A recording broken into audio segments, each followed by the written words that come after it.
24 ஆண்டுகள் 24 மணி நேர சேவையில் fast track taxi app download செய்து ₹50 டிஸ்கவுண்ட் பெறுங்கள்.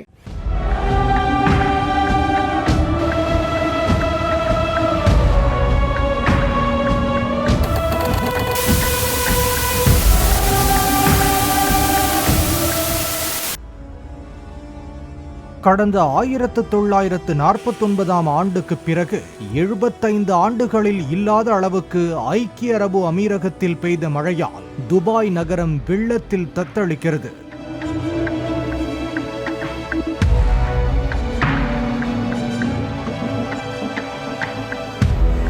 செயற்கை மழை பெய்ய வைக்கும் கிளவுட் சீடிங் முறை தொடர்ந்து செய்யப்பட்டு வந்ததால் காலநிலை மாற்றத்தால் இயற்கையாகவே இவ்வளவு மழை கொட்டி தீர்த்ததாக சொல்லப்படுகிறது.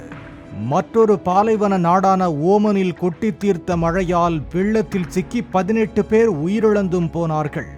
துபாயில் முறையான டிரைனேஜ் சிஸ்டம் இல்லாத காரணத்தால் வெள்ளம் மெதுவாகவே வெளியேறும் என்றும் சொல்கிறார்கள்.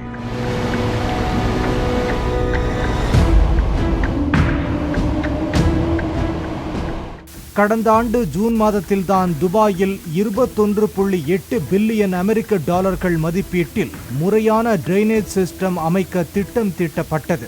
இதற்கிடையே விமானம் வழியாக சென்று கிளவுட் சீடிங் செய்ததால்தான் இவ்வளவு மழை பெய்துள்ளதாக வானிலை ஆய்வாளரான அகமது ஹபீப் குற்றம் சாட்டியுள்ளார். இதற்கெல்லாம் இயற்கையில் மனித தலையீடு இருப்பதுதான் காரணம் என்றும் அவர் தெரிவித்துள்ளார்.